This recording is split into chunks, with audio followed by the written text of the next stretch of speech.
Man, I'm gonna keep it real with y'all, bro. I think we all need to just go on strike for the NBA, bro. Like real talk, man. I feel like we all do, bro. Like real talk, man. Like this is just fuck, man.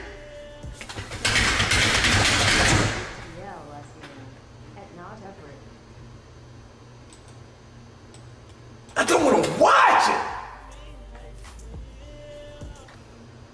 Like, look at this shit, man. Look at this.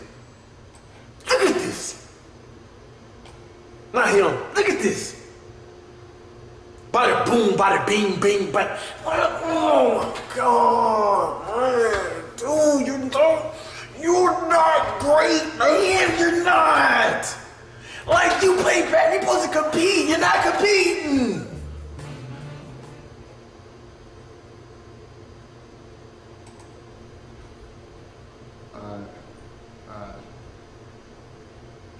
I'm a warrior.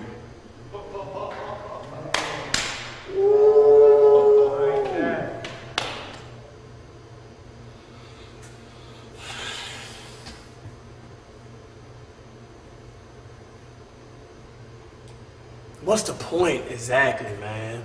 What's the point, man? That's just like screwing a girl with a dildo, man. What's the point? What's the point? What's the point? What's the point? What's the point? Damn, man. I'm never gonna raise my son to be like that. I'll be disappointed in my son. I spit in my son's face. I'm disappointed in you. You listen. You are a disgrace to our bloodline. We compete right here. I'm still gonna play 2K19 now. I ain't mad, but I'm not going to nobody's house. And if you pick Golden State Warriors, bro, no one playing you. I tell you right now, bro. Everybody going to get.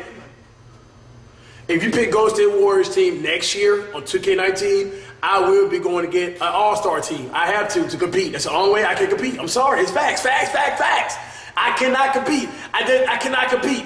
If you pick the Golden State Warriors team, I'm going to pick an all-star team. I have to. I'm picking. I have to.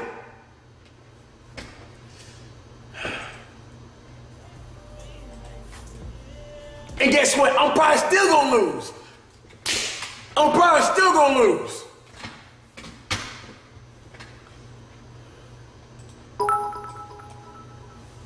Bro, 2K19 is going, Golden State Warriors gonna have how many 90 overalls, bro? Bro, they gonna be breaking records for how many points you can be scored in a quarter, bro. This is a hot.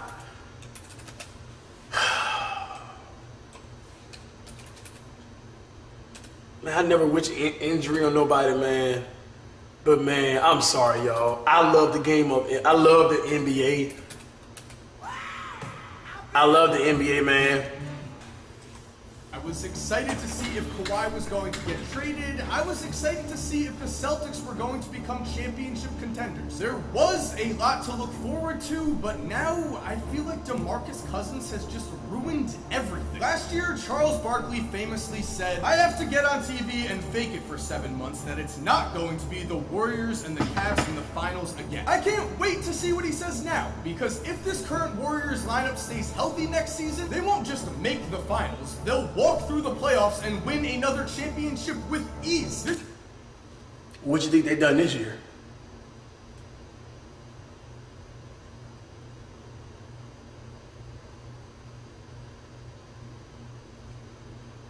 Starting lineup looks like something my 11-year-old self would have made in NBA Live 2002. You know, when I was at the age where I just took all of the best players and dominated everyone because for some reason that was fun to me. Now, that would bore me to death, and as an NBA fan watching Golden State next season, I have to say, I get that Boogie is his own man, that he can make his own choices, that he could whatever. I'm just, honestly, not that excited for next season anymore. Before we go deeper though, before we get into exactly why I'm not excited, I do want to say if you're new to this channel, make sure to subscribe for NBA basketball content all summer. Whenever there's a trade or signing like this, I'm making a video on it, so subscribe so you don't miss. As for Demarcus Cousins and the Warriors, let's get into this. I used to feel bad for Demarcus Cousins. I used to say, free Boogie. I used to think that Demarcus was the victim of a very unfortunate situation, that he was one of the most talented players in the league, but was just cursed because he played for the Sacramento Kings. Again, Facts. I used to feel bad for him, but now I feel bad for Anthony Davis. Because if we rewind back to Kevin Durant's decision to play for the Warriors, you might remember me and a bunch of people saying that this was such a cop-out decision because the Thunder were talented enough to Man, Boogie, fuck this, bro.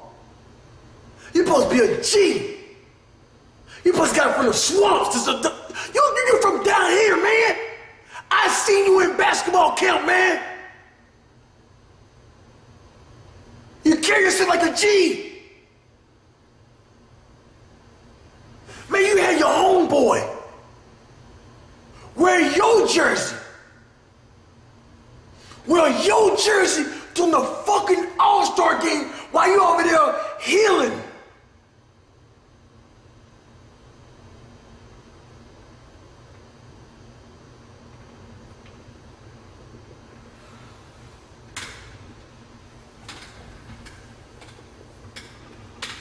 That's pussy, bro. Be up 3-1 on the Warriors in the playoffs. And that's really what bugs me most when it comes to these decisions. If you're on a roster that has real talent and you choose to go to a team that is so loaded that they won 73 games, you are a If you choose to leave a team that has the best big man in the league and arguably the second best player in the NBA to go to a team that just swept the NBA Finals, you are a If you leave a star player that wore your jersey during the All-Star game as a symbol that he had your back to go to a team that everyone was already saying was one of the best the NBA has ever seen, you are, do I even have to say it again, a massive especially when that star player you're leaving, Anthony Davis, has done everything right since you were injured. Because after Demarcus's injury, as we all know, AD absolutely torched the league and led the Pelicans to the 6th seed in the West. He then... You know it's serious when you got somebody like him saying you a bitch. It's serious. Look at the look of this dude's eyes, bro. It's dead ass, bro. And I feel it. I feel it every time he say. I feel it. It's serious. Shout out to Mike Zimmer. I never seen Mike cussing in a video. It's serious when Mike do it. Davis has done everything right since you were injured. Because after Demarcus's injury, as we all know, AD absolutely torched the league and led the Pelicans to the 6th seed in the West. He then went on to dominate the Blazers in the first round, sweep them, and then lost in 5 games in the second round to, wouldn't you know it, the Golden State Warriors. With this season, AD proved that he alone was a good enough player to carry a team, and what's more, in interviews he continued to hype up Demarcus every chance he got. Because when he dominated the league after Cousins' injury, he was asked how things would be if Demarcus was still playing. When he was asked that, AD made it clear that he thought he and Boogie had a chance to win championships together, saying, "We were just getting it. We were just figuring everything out. That's the tough part. We could have gone through the playoffs. No one could really stop us as bigs. We'd go to the finals." Anthony Davis is a man who has consistently played with a horrible roster. Night in and night out, he's tried to drag his overmatched teammates to wins. He is, without a doubt, one of the best basketball players in the world. He has been for the last few years, but he's only made the playoffs 2 times because of the players around him. Has he complained? No. Has he demanded a trade?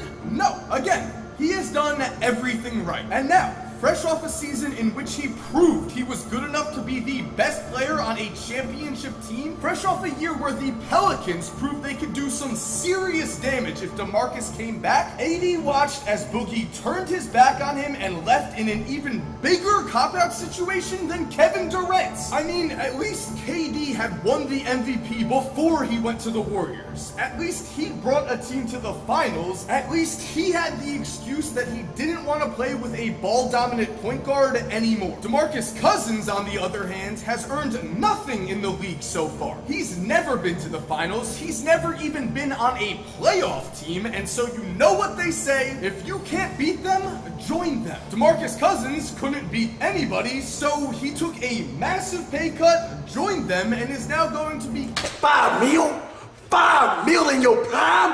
$5 million? $5 million? $5 million?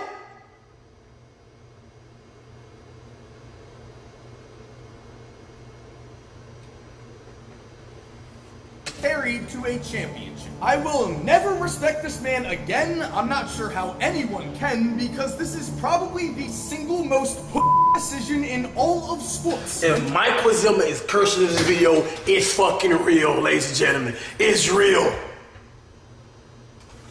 Really, it does beg the question, why is this even allowed? Why would a player of Cousins' talent be allowed to take a contract that severely underpays him? This sets a horrible precedent for the rest of the league. We've already seen the rise of super teams in the last decade, and now, if top 20 players are going to take mid-level exception deals in their primes to chase championships, there are going to be a lot more examples of this type of nonsense in the years to come. And speaking of this nonsense, of course, who else but Draymond Green led the recruitment to get Demarcus to sign with the Warriors. I've got to give it to him. If Draymond decides he wants to be a college coach when he retires, he'll probably be the first coach to ever sign the entire McDonald's All-American team. So congrats, Draymond. You really must have a way with words. But anyway, let's look at this Golden State roster, because in the last few years, the lack of a high-level center on both sides of the ball has always been their one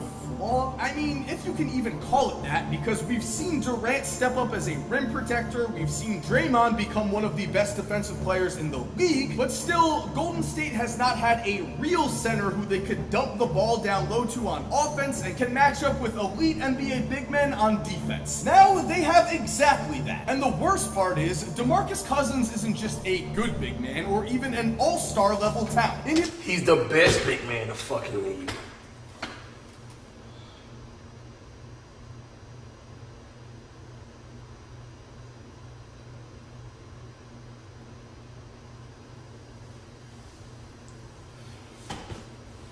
He's the best center in the league. I'm done with this team, yo, man. I'm done with this, bro. I'm done, bro. Oh, gosh, bro. His career so far, Demarcus AD is a power forward. Boogie Cousins is the best center in the league. No. AD better than Cat. I'm telling you, man. Y'all say what y'all want to say. I said that before even, and I hate this nigga. I said Boogie Cousins the best center. This has proven that he is an elite level player. To show you what I mean, in his last 4 seasons between the ages of 24 and 27, Boogie has averaged 25.9 points, 11.9 rebounds, and 4.2 assists per game. Obviously, those are awesome numbers, but they're even more impressive than you might think. Because throughout the course of NBA history, only 2 other players have averaged at least 25 points, 11 rebounds, and 4 assists between the ages of 23 and 27.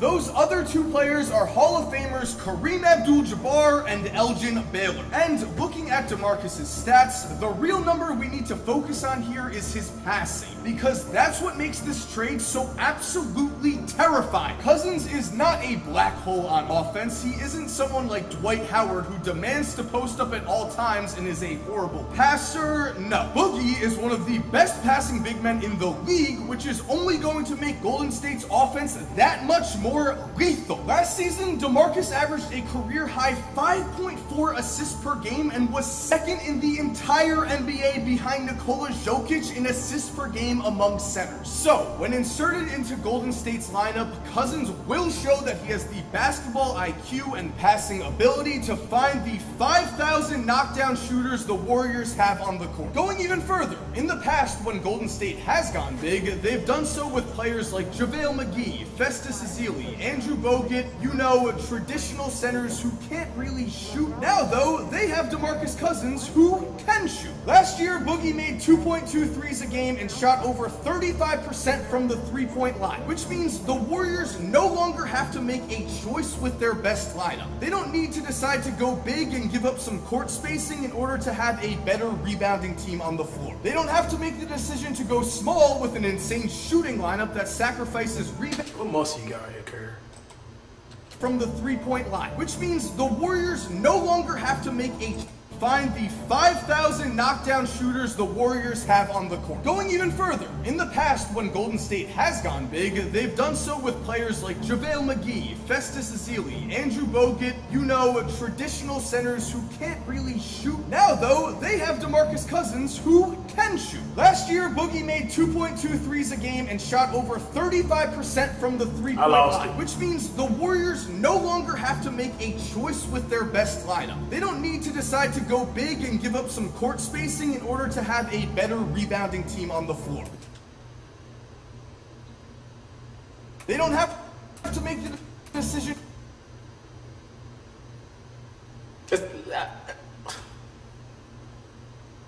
That's what that it gets me triggered. That's why I don't watch Golden State Warriors basketball. I keep it real, you know what I mean? That's why I don't watch them, to be real, bro. It triggers me, man.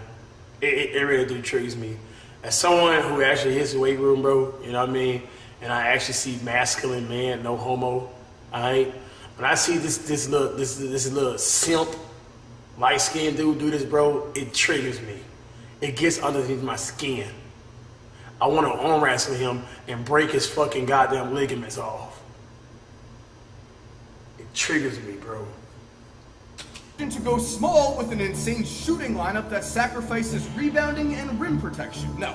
Now they have Demarcus Cousins, who is the perfect example of the ideal modern-day center. Boogie can do it all, which means Golden State is now actually going to have a five-man lineup of Curry, Clay, Durant, Draymond, and Demarcus. Those are two MVPs with three other top 20 players in the NBA. Those are five guys who are going to remind us again and again next year that the NBA championship is already decided. If everyone stays healthy, there's no chance this team is going to lose. And that maybe Charles Barkley was right. Maybe NBA players have gotten too soft, and maybe the 90s were a better era of basketball. Because at least in the 90s and in the 80s and in every decade before that, we did not have massive cop-out moves like this. So congrats to Marcus, congrats Draymond, congrats everyone on Golden State. You've beaten the system, you've created an absolute super team. Again, if you stay healthy, you're going to win the championship. Before I finish talking about this though, I do want to say, if you are an OG Golden State Warriors fan, I actually kind of feel bad for you at this point. That's why I said to you guys, I feel bad for you guys. I really do, bro. If you were honestly an OG fan, I'm talking about back then when fucking Baron Davis back then. I'm talking about back, bro. You know what I'm talking about? When Stephen Curry came out the bench. Them days, bro. I feel sad for you, bro, because it's making you look bad. You can't be in basketball. You can't even talk about basketball with other teams now. The hate put on Monty Ellis the last few years has been tremendous, and now it's gonna get a whole lot worse. So if you are a true fan and you've been a fan for a while, I just want to say, I mean, if I were you, I'd ignore these type of videos. I would just enjoy the championships. For the rest of us, for the fans of the other 29 teams in the NBA, I think we can all agree this sucks. Michael Zimba, it's one of the best videos I ever watched, man.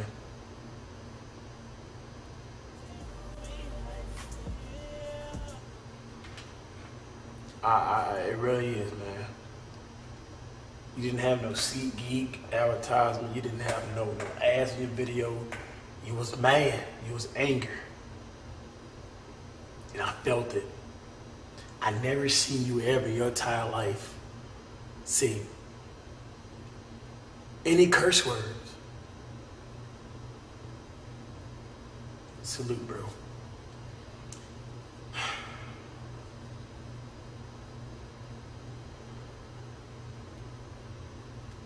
He was angry. Turning into fucking Wendy's, dude.